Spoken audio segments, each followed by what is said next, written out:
Bahwa di antara amalan-amalan yang harus dilakukan dalam masjid itu ada 3 berdasarkan hadis Arab Badui ini. Pertama, di masjid ini harus memperbanyak zikir. Dia di antaranya zikir itu ya seperti ibu belajar ini bagian daripada zikir atau zikir-zikir yang ma'ruf gitu ya. Kemudian yang kedua, memperbanyak salat. Dalam masjid ini tempat untuk memperbanyak salat. Kemudian memperbanyak membaca Quran. Itulah amalan-amalan dalam masjid berdasarkan hadis ini. Kata Nabi kepada Arab Badui, masjid ini digunakan untuk berzikir, untuk sholat, untuk baca Quran. Ya.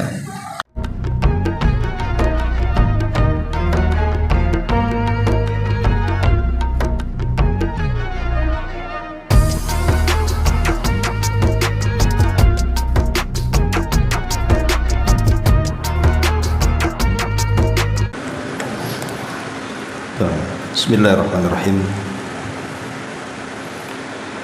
Assalamualaikum warahmatullahi wabarakatuh. Alhamdulillah wassalatu wassalamu ala Rasulillah wa ala alihi wa sahbihi wa mawalah wa la hawla wa la quwata illa billahi wa ba'd. Alhamdulillah, di pagi ini kita bisa kembali melanjutkan kajian kita, masih membahas kitab Umdatul Ahkam, dan kita masih membahas bab keempat pada hadis ke-29. Kita baca hadisnya. An Anas bin Malik radhiyallahu anhu qala, Ja'a Arabiyyun fabala fi ta'ifatil masjid fajazarahu an-nasu fanahahumun nabiy sallallahu alaihi wasallam falamma qadha bawlahu amara an-nabiy sallallahu alaihi wasallam bidhanubin min ma'in fa uhriqa alaihi. Dari Anas bin Malik radhiyallahu anhu, ada seorang Arab Badui, Arab kuno, yang datang tiba-tiba kencing di salah satu bagian di dalam masjid. Para sahabat lantas menghardik Arab Badui ini, akan tetapi Nabi SAW melarang mereka. Tatkala orang itu selesai kencing, maka Nabi SAW meminta seember air kemudian disiramkan pada tempat yang terkena kencing tersebut. Hadis ini dikeluarkan oleh Imam Al-Bukhari dalam Babul Wudu. Ma'asyiral muslimat yang dimuliakan Allah Subhanahu wa taala. Hadis ini menceritakan tentang seorang Arab gunung yang tiba-tiba kemudian datang ke dalam masjid kemudian kencing. Tentu karena tanpa sepengetahuannya, karena kebiasaan Arab Badui itu kencing biasa di mana-mana, sehingga dia mengira bahwa tempat itu boleh kencing. Jadi Arab Badui asal kencing saja, dia tidak tahu kalau itu masjid. Maka para sahabat Nabi SAW yang melihat peristiwa itu, mereka pun emosi, sehingga kemudian sebagian para sahabat ada yang menghardik dengan kata-katanya dan memandang tajam kepada Arab Badui yang kencing di salah satu tempat dalam masjid itu. Maka ketika kemudian para sahabat mulai marah dan mulai mengingkari kemungkaran tersebut, maka Nabi SAW datang dan melerai mereka. Kata Nabi SAW, da'uhu, dalam riwayat yang lain, wala tuzrimu, tinggalkan dia dan jangan diganggu, biarkan dia selesai kencing dulu. Maka para sahabat pun kemudian meninggalkan Arab Badui itu dan menyerahkan kepada Nabi. Maka kemudian Nabi SAW datang kepada Arab Badui itu dan menasihati, Dalam riwayat Nabi mengatakan, inna hadhil masajid la tasluhu li syai'in min hadzal bauli walal qadari, innama hiya li dzikrillahi azza wa jal was salati wa qiraatil qur'ani. Maka Nabi SAW mengatakan kepada Arab Badui ini, sesungguhnya masjid manapun, tidak harus masjid di sini, di masjid manapun kata Rasul, tidak boleh meletakkan sesuatu dari kotoran, entah kencing, entah berak, entah apa saja yang sifatnya kotoran, karena masjid itu tempat berzikir kepada Allah, salat, dan juga tempat membaca Quran. Dalam riwayat Abu Hurairah, Nabi SAW mengatakan, innama bu'ithtum muyassirin walam tub'atsu mu'assirin. Sesungguhnya kalian diutus wahai para sahabat, karena ketika itu sahabat kan sedang marah dan akan menghardik Arab Badui. Kemudian Rasul dilarang, dan Rasul mengatakan kalian diutus untuk memudahkan, bukan untuk mempersulit. Biarkan dia kencing sampai selesai. Ma'asyiral muslimat yang dimuliakan Allah Subhanahu wa taala, hadis ini banyak faedah yang kita akan petik sebelum kita masuk pada babnya. Di antara faedah hadis ini, bahwa Islam mengajarkan kepada kita agar dalam menyampaikan dakwah itu harus disertakan dengan kelembutan. Harus tahu seorang pendakwah itu kepada siapa yang berdakwah. Karena menghadapi orang jahil dengan menghadapi orang yang alim itu akan berbeda cara berkomunikasinya. Menghadapi orang yang keras kepala dengan orang yang lembut hatinya kan beda cara berkomunikasi dengan mereka. Itu menunjukkan bahwa Islam itu mengajarkan dakwah itu dengan kelembutan. Karena ada orang yang kemudian niatnya baik untuk menyampaikan sesuatu, tapi caranya kasar, nggak diterima jadinya.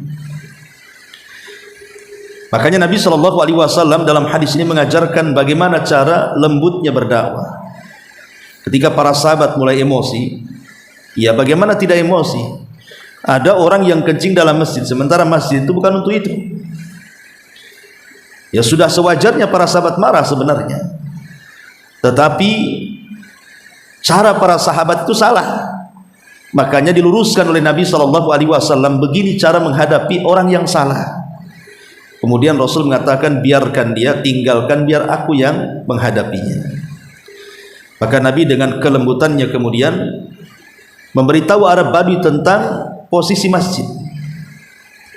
Lah karena kelembutan Nabi SAW kepada Arab Badui ini, akhirnya berpengaruh kepada hati sang Badui yang tadinya ketakutan dengan melihat para sahabat. Akhirnya dia pun tenang dan mendengarkan wejangan Nabi SAW, sampai tidak sadar Arab Badui ini mengatakan sesuatu. Apa kata-katanya? Allahumma arhamni wa Muhammadan wa la tarham minhum ahada. Ya Allah, rahmati aku dan Muhammad saja, jangan kau rahmati mereka. Maksudnya mereka para sahabat yang melotot kepada aku, katanya, yang mau memarahiku. Jangan kau kasih rahmat mereka, katanya. Mereka tidak punya rahmat, kata Arab Badui.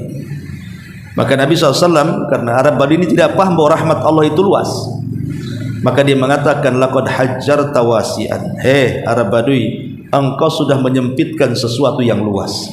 Rahmat Allah itu luas, jangan kau sempitkan hanya aku dan engkau saja.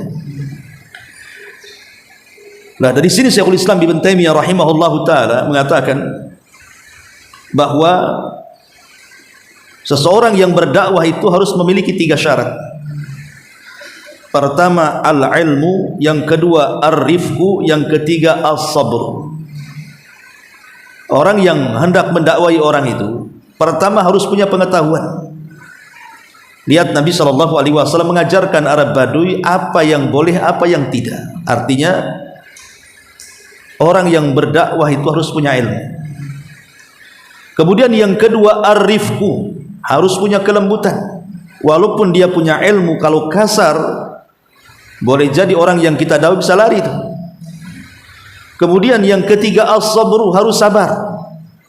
Harus sabar. Lihat Rasul dengan sabarnya menghadapi Arab Badui ini, tidak dengan ketergesa-gesaan seperti para sahabat. Lah dengan tiga catatan ini, pengetahuan, kelembutan dan kesabaran, insya Allah dakwah kita akan berpengaruh. Kemudian juga dikatakan oleh Sufyan Ats-Tsauri rahimahullahu taala, beliau mengatakan, la ya'muru bil ma'rufi wa la yanha 'anil munkari illa man fihi khisalu thalathin. Ketika seseorang itu hendak mengajak manusia kepada kebaikan atau mencegah sebuah kemungkaran, tidak boleh dilakukan kecuali orang yang punya tiga sifat. Kata beliau, rafiqun bima ya'mur, rafiqun bima yanha, adlun bima ya'mur, adlun bima yanha, alimun bima ya'mur, alimun bima yanha. Pertama, harus punya kelembutan saat memerintahkan kebaikan atau mencegah kemungkaran. Yang kedua, harus punya keadilan saat memerintahkan kebaikan atau mencegah kemungkaran. Dan yang ketiga, harus punya pengetahuan saat memerintahkan kebaikan atau mencegah kemungkaran. Inilah diantara modal orang berdakwah. Modal orang berdakwah itu harus punya kelembutan, punya keadilan, dan punya pengetahuan, kata Sufyan Ats-Tsauri rahimahullah ta'ala. Ma'asyiral muslimat yang dimuliakan Allah Subhanahu wa taala, lah Nabi sallallahu alaihi wasallam sudah mencontohkan kelembutan itu di beberapa tempat dalam dakwahnya. Contohnya,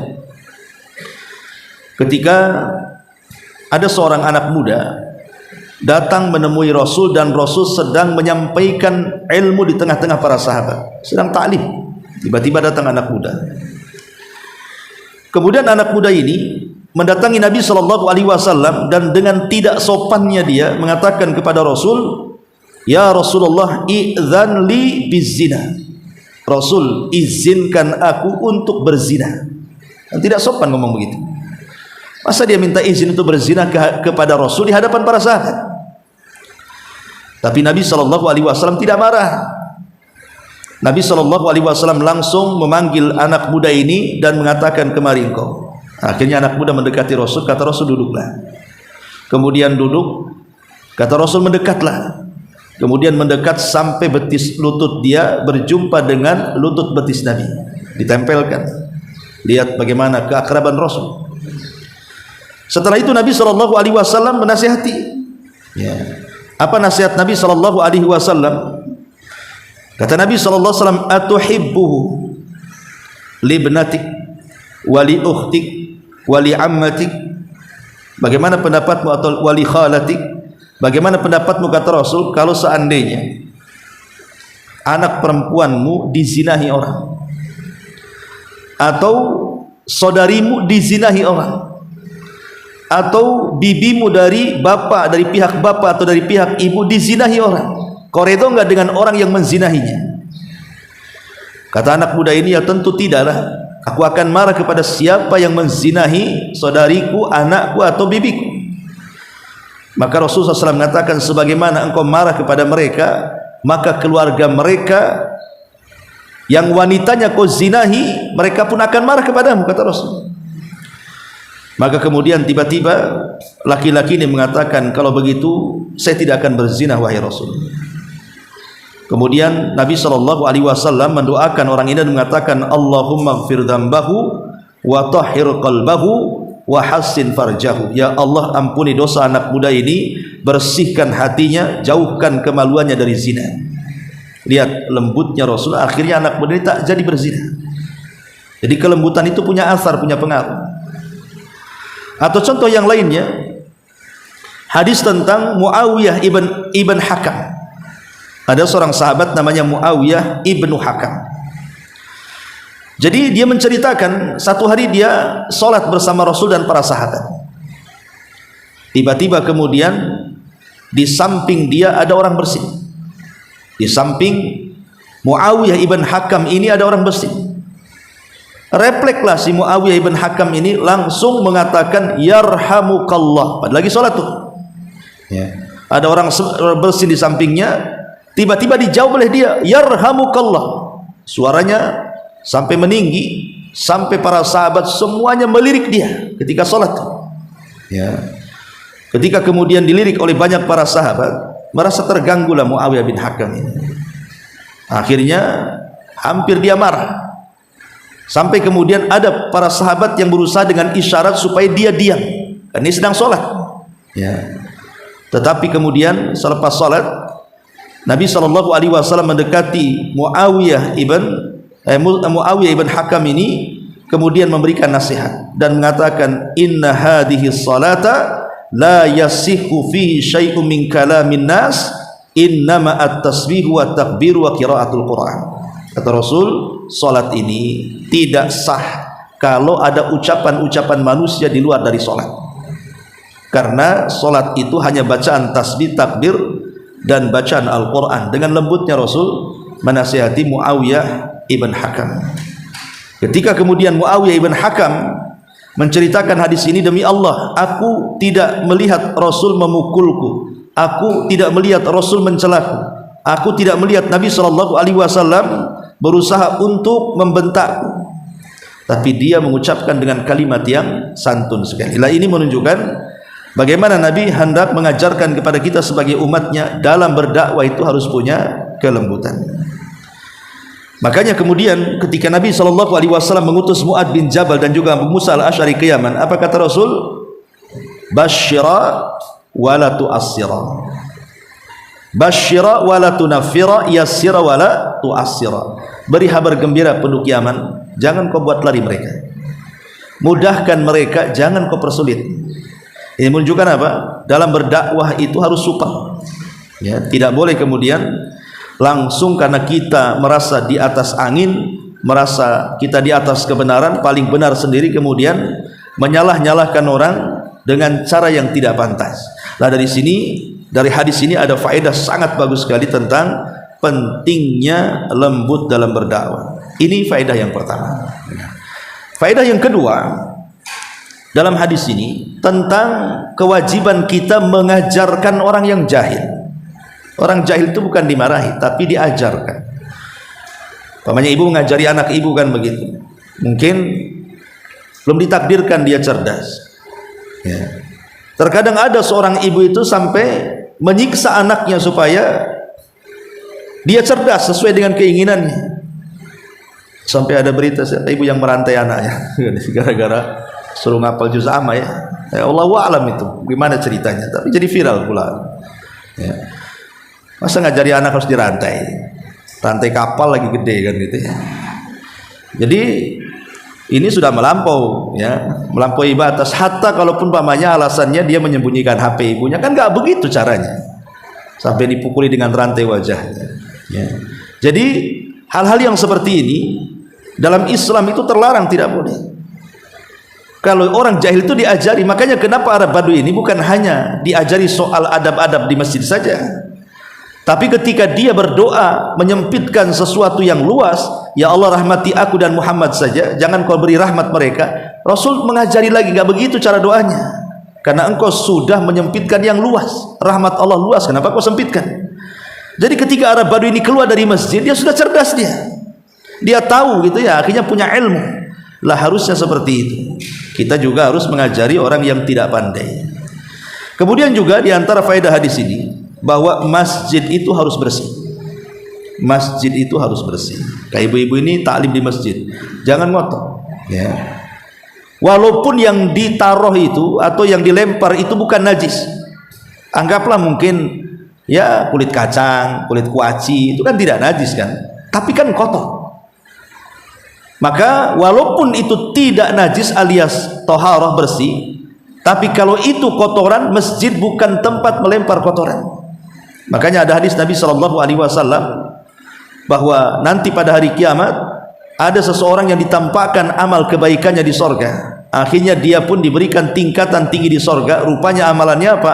Karena suka mengambil sampah dalam masjid. Bahkan di zaman Rasul itu ada wanita berkulit hitam. Itu kebiasaannya nggak disuruh, tapi suka bersih-bersih masjid. Jadi dia dengan sukarela, suka hati datang ke Masjid Nabawi. Setiap hari dibersihkan masjid itu. sama wanita yang berkulit hitam ini. Sampai satu hari, rupanya dia sakit kemudian meninggal. Rasul tak tahu. Ketika kemudian kebiasaan wanita itu sudah tidak dilihat tidak lihat Nabi lagi. Jadi Rasul bertanya kepada para sahabat, mana wanita yang suka membersihkan masjid itu? Lihat, Rasul punya perhatian kepada orang yang suka bersih-bersih masjid itu. Mana tuh wanita yang suka bersih-bersih masjid itu? Jadi sahabat yang lain mengatakan, kemarin dia meninggal wahai Rasul. Rasul marah dan mengatakan, kenapa kalian tidak menghabarkan kematiannya? Kata para sahabat Rasulullah, dia meninggal di malam hari. Kami takut mengganggumu untuk menghabarkannya.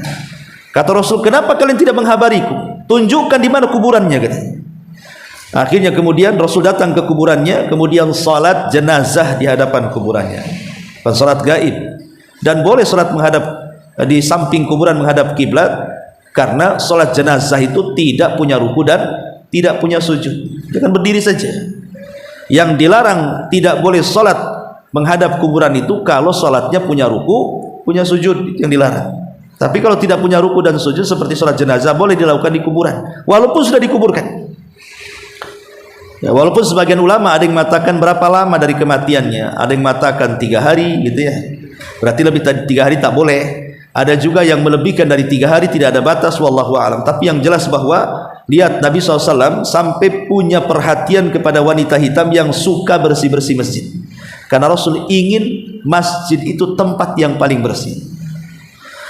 Makanya ibu kalau bawa anak gitu ya ke masjid, kemudian ngasih makan atau bawa makanan, maka perhatikan itu bekas-bekasnya, plastiknya atau apanya, karena membuang kotoran di masjid walaupun tidak najis itu berdosa, tidak boleh ya. Justru kita harus bersih. Ini juga diantara faedah hadis ini.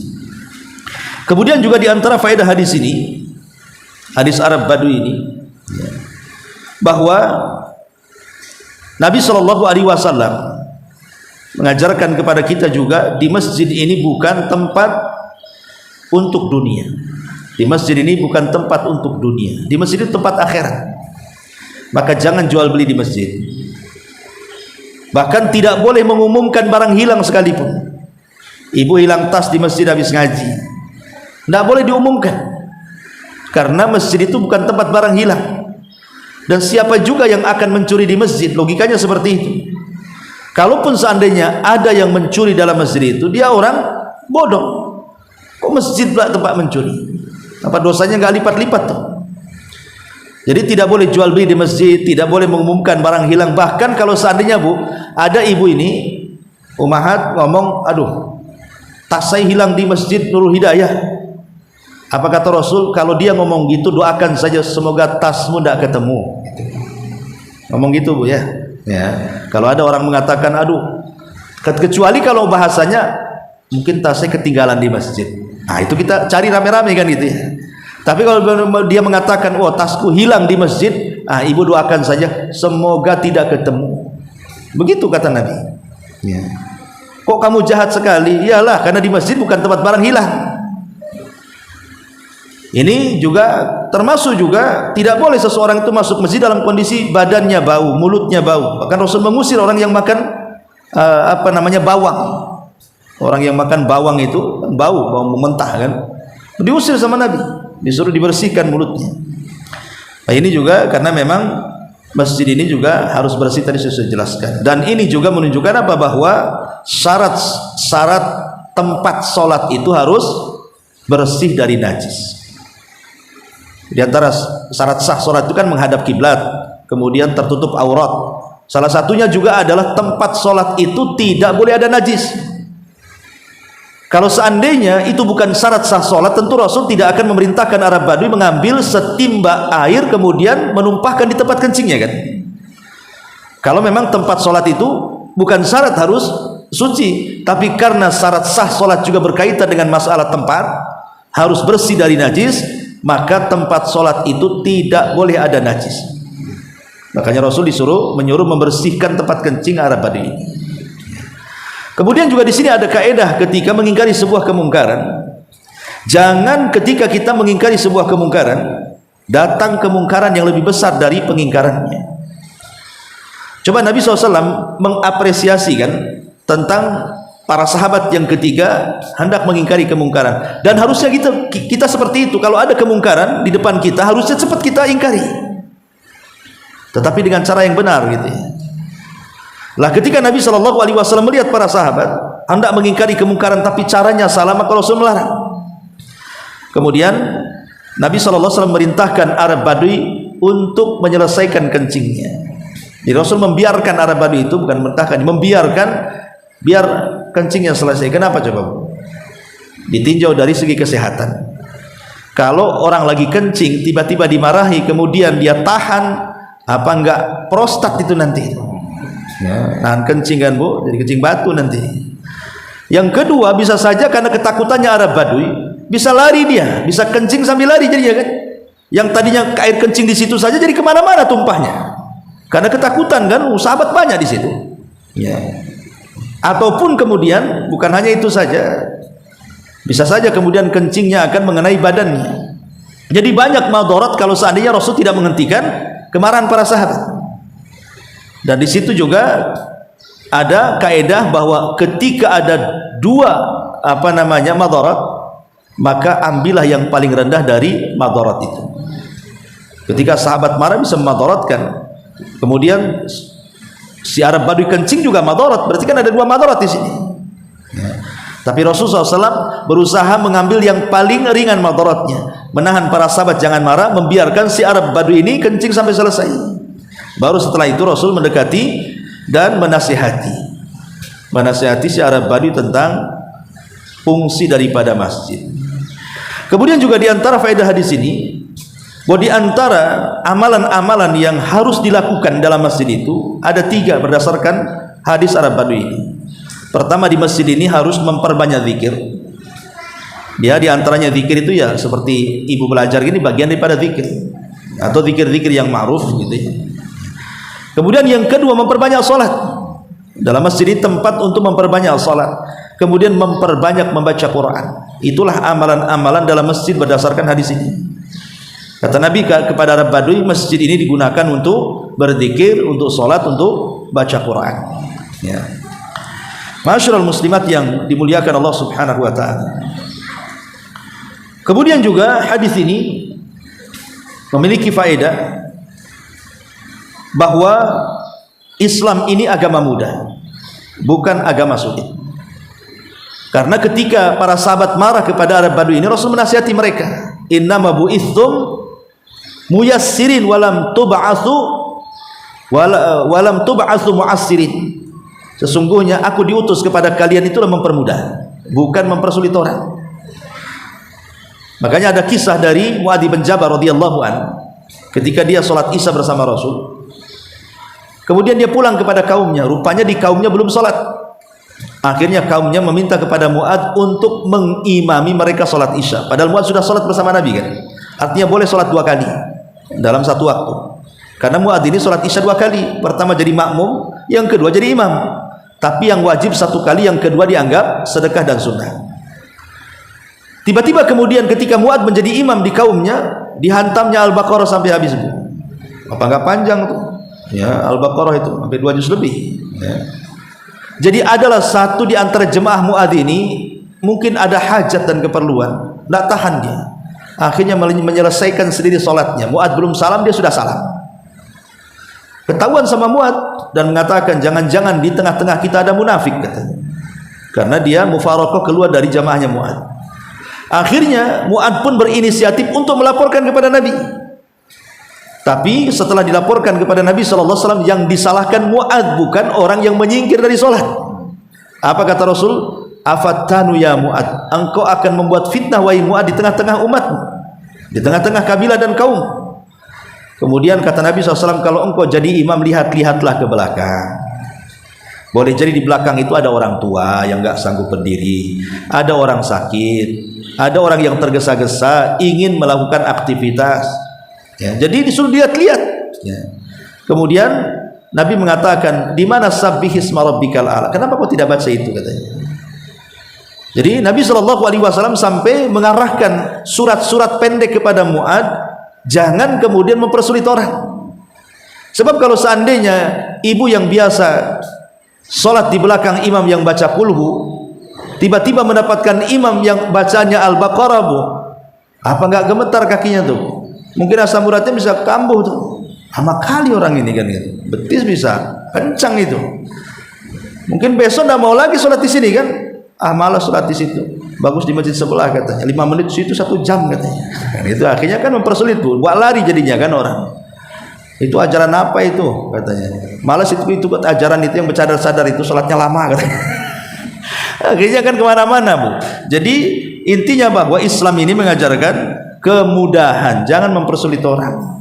Nah, ini Rasul juga mengatakan kepada para sahabat, aku diutus mempermudah bukan mempersulit. Ya.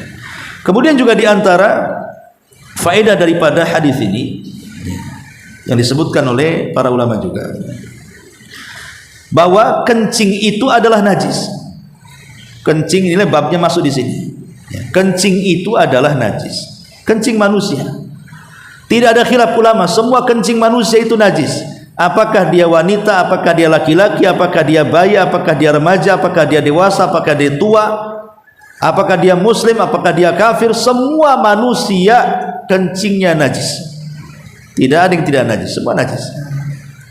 Tetapi Rasul di sini mengajarkan cara membersihkan. Kalau seandainya lantai ini, umpamanya ada anak-anak nih yang ngompol di lantai gitu kan. Cara membersihkannya apa? Kalau lantai itu tidak berkeramik seperti ini, Masjid Nabi kan tidak berkeramik, masih tanah gitu. Jadi kalau kencing kan langsung amblas ke dalam bumi. Maka Nabi mengatakan, ambil 1 timba air, kemudian tumpahkan di atas kencingnya supaya kencingnya amblas tertimpa air bersih. Nah, begitu cara membersihkannya. Itu kalau memang tanahnya amblas. Masalahnya kan keramik. Kalau kencing di situ akhirnya kemana-mana jadinya tenggelam. Ya. Maka kalau seperti itu cukup di seblok saja atau dipel gitu ya, minimal 3 kali pelan lah. Maka itu sudah dianggap suci. Ataupun kalau lupa, tiba-tiba kemudian terkena cahaya matahari, tiba-tiba kering, maka ulama mengatakan sudah dianggap suci. Tapi kan baunya masih ada kan itu ya. Tetap kalau memang risih harus dicuci juga. Intinya bahwa hadis ini menunjukkan bahwa kencing adami, kencing manusia itu najis. Ya. Kemudian juga di sini diajarkan kepada kita dari hadis ini tentang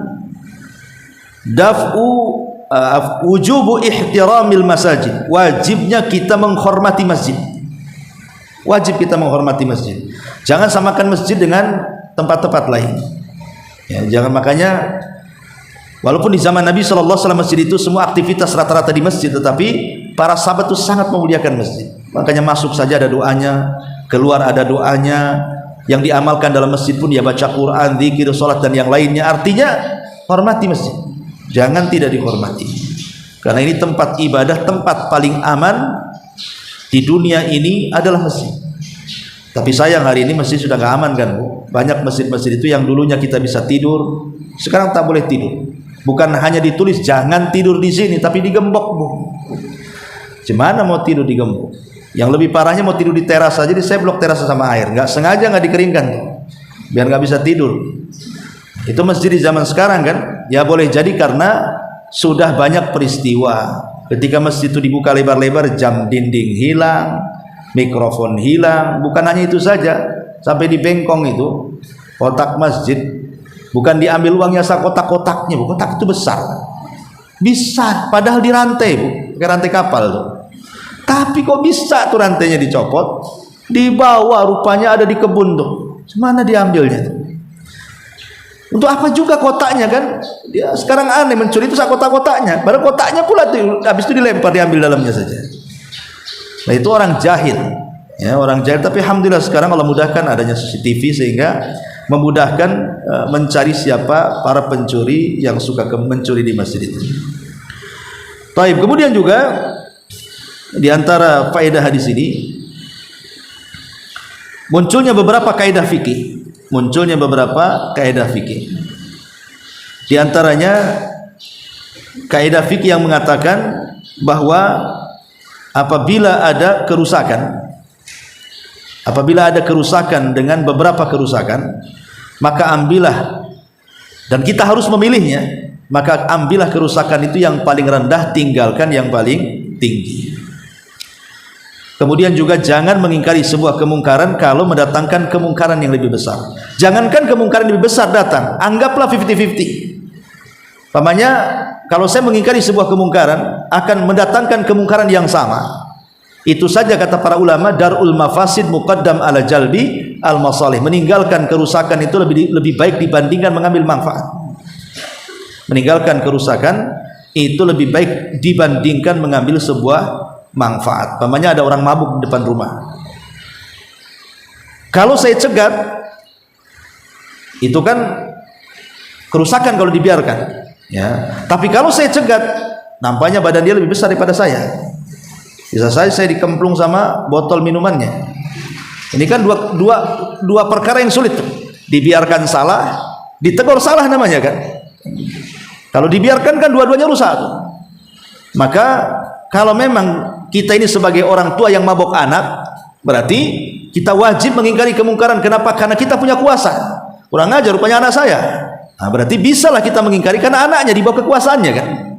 Ya, tapi setelah dilihat, oh bukan pula, anak saya tak hitam, oh ini hitam pula kan, itu berarti anak tetangga nih.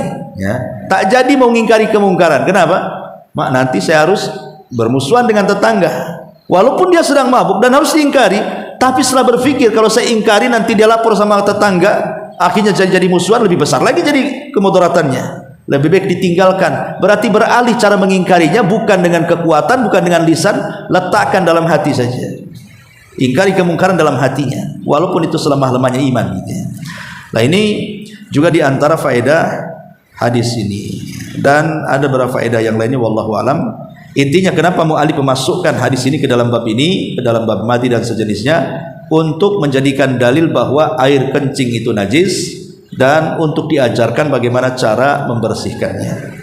Baik, sampai di sini. Kalau kita buat tanya jawab, silakan kalau ada yang mau bertanya.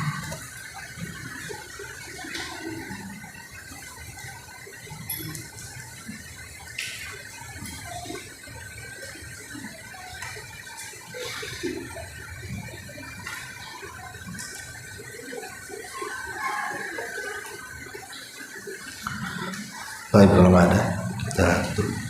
Subhanaka wa bihamdika asyhadu an la ilaha illa anta astaghfiruka wa